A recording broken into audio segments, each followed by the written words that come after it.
A Moment of Faith, Chapter 1. Copenhagen now. What the hell was I doing here in the middle of the night? Well, I guess I liked it here after nightfall, and as I lived within walking distance of the university, it was easy to stop by, even if just to read for an hour or two. Still, I was not technically allowed to be here at night. But there was something about the faculty of theology at this hour that felt mysterious in the right way. The cool way. Nerdy, cool way. Ancient volumes of holy scriptures shrouded in the night's veil. I liked it. I had just finished writing an assignment on one of Søren Kierkegaard's less famous works, Philosophical Fragments. A philosophical take on Christianity where Kierkegaard had the audacity to question whether the Christian church had any true value and legitimacy as a religion, or it could be of interest only as a tale for the history books. Christians would undoubtedly argue that the entire proposition was nothing but an offensive oxymoron, but that was typical Kierkegaard. I passed the deserted study hall and continued through the cafeteria called the Marketplace, usually referred to as Mark's Place. Theology students thought themselves quite witty. At the back, down a corridor on the right, conversation usually filled the student kitchen, the most important room on campus. Here, the kettle resided, and students stashed their instant coffee.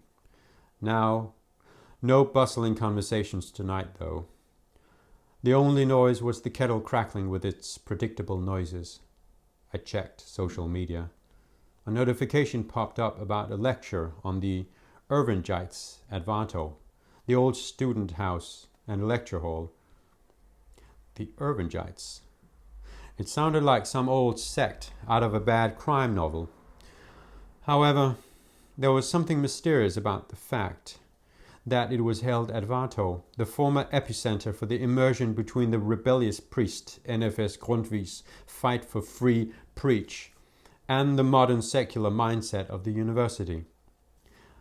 I made a huge mug of coffee and headed back towards my seat in the study hall.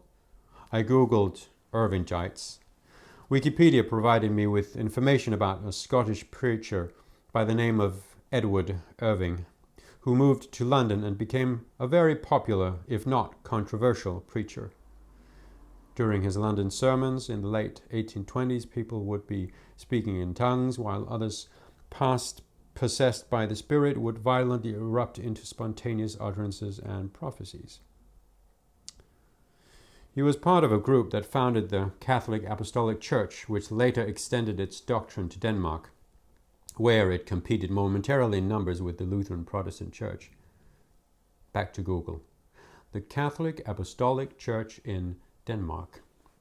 An article by a Danish journalist described a more than 100-year-old woman who was born into the Danish branch of the Catholic Apostolic Church and baptized in their church on Søgel, here in Copenhagen.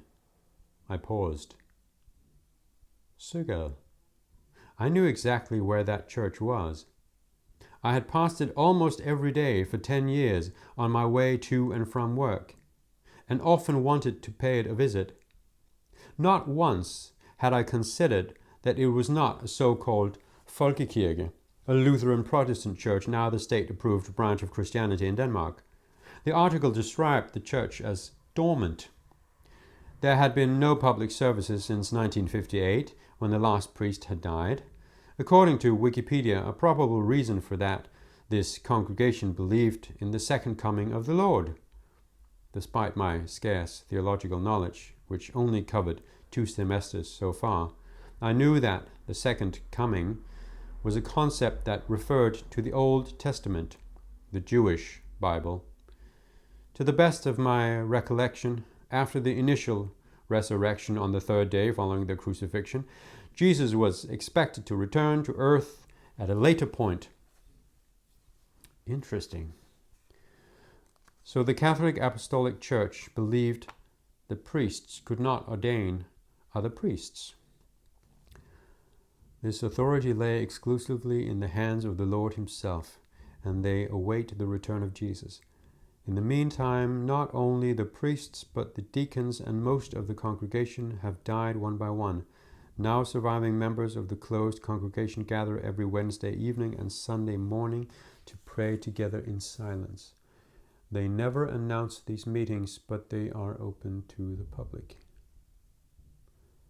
Even though my academic brain was aware that this was, after all, the intel of Wikipedia, the mystery of it was irresistible. I could not care less about the lecture at Varto. I had to get into that church.